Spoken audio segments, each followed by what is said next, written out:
So a small little stationary ball with a little club, it's such a challenging game. But what does that equate to, I guess, entrepreneurship and business, is that you're in it for yourself and you gotta train hard. You gotta do it when no one's looking. You gotta do it when your team's not when they're celebrating, you're still working hard. And I think that it's such a solo sport, such an entrepreneur sport. That's why I gravitate so much towards golf. What has it taught me of a business? I guess another thing is, depending on who you play with, I usually take sometimes clients, or clients invite me out to go play. When you play with people, because golf is such a frustrating game, the way they handle adversity, per se, if they miss a putt, if they miss a chip, or they shank a drive, you know what I mean? The way someone reacts and the way they deal with it to the next hole and stuff really speaks highly of their character. And I think when you know someone's character, you would know whether or not you want to do business with them.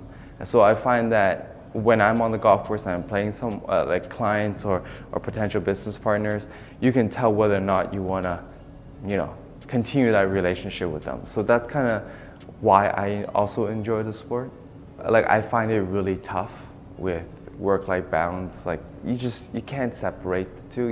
It's kind of like all-encompassing. So what I've kind of done is that I try to schedule as much things. My priority is life and family first.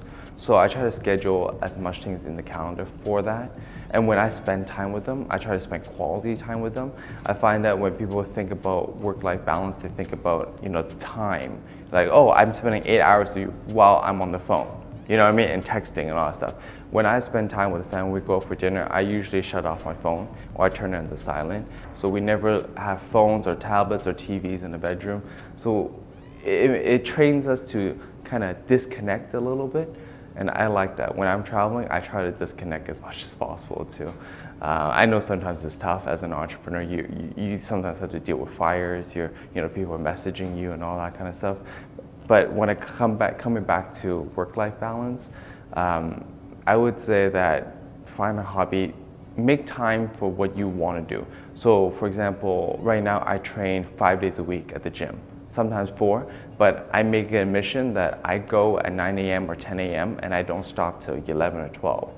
My meetings as well, I allow people to schedule in my calendar, but they can only schedule on a Tuesday and Thursday, and that's it. If they want a meeting Monday, Wednesday, Friday, I just say, sorry, I can't.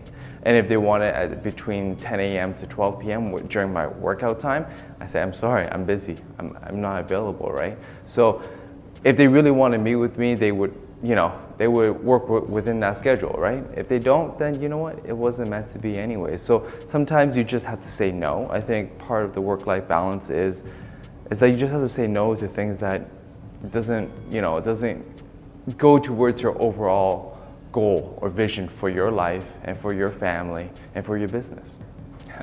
I like giving back, so I find that I get more joy teaching, educating, and inspiring young entrepreneurs, or young students for that matter, young kids, to be entrepreneurs than I do making the money.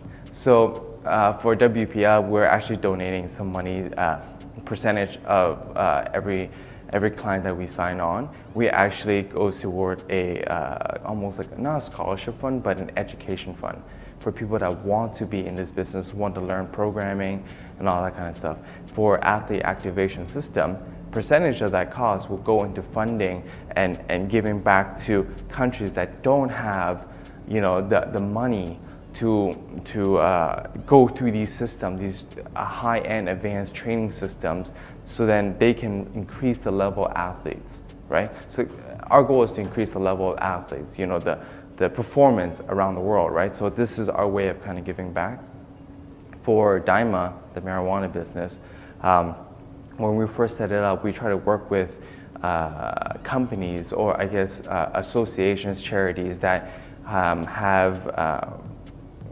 have kids in poverty or don't have homes, a covenant house and stuff like that, right? And we try to, because the job in the marijuana business is so easy. No, I wouldn't say so easy. It's so documented and so processed that almost anybody can do it. So if I can give an opportunity to people that are less fortunate to get them back on their feet by following processes and being in an environment that, you know, is good for them, then, you know, that's kind of the way I would give back. I've donated like money to charity all the time, like in the past years, me and my wife. But we find that you don't know where that dollar kind of goes, right? You know, people always say, you know, like a penny of every dollar actually goes to helping the cause, whereas the 99 cents kind of goes towards the, you know, the administrative cost of running that organization. So I want my dollar to stretch a little further. The other thing I'm doing is that I always volunteer, or sometimes I get paid to go speak to younger entrepreneurs, students, universities, high schools. I like doing that because if I can influence a 14 to 18-year-old to choose a different career path or just see the world differently, then together we can, you know, change the world we see. I think when I was starting a business, I've been in a lot of partnerships. We sold businesses, we failed a few, and all that stuff. When it comes down to it, when you don't have any money, sometimes when you don't have any money and you want to borrow some money, the people that are willing to give you money without asking for anything, you realize that it's not about what you've done. It is about what you've done with them. It's about the trust that you have with them, that they can trust you to kind of lend you that kind of stuff and to help you. How did I kind of come to that is that I feel like people are so focused on monetizing things and building relationship based on money, you know, who to hang out, the influencer to hang out, oh, because he has lots of money, so let's hang out with them, you know. I find that it's more important to build the relationship and build the trust, because when you are broke and when you have nothing left, the people that you can rely on are the ones that stick with you during that time. So hence why trust is the only currency to me that matters. For the first 2 years of business for me, I actually lived with my wife's dad in Scarborough. We stayed in condo. We lived in the same, you know, small room together. And I took the TTC every day, ate probably instant noodles every day. I was not paying myself. I was only paying staff.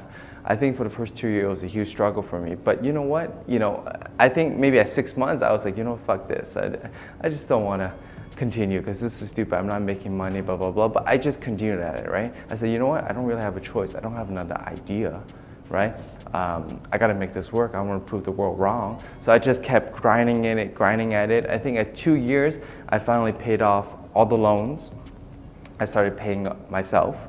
And that's kind of where it kind of started to slowly snowball. Even at year 3, year 4, it was mediocre at best, right? And then, but we didn't have any debt. We're finally in the black. But I would say year 5, that's kind of where, you know, we started seeing the exponential growth in the business. That's where I had more systems in place, more employees.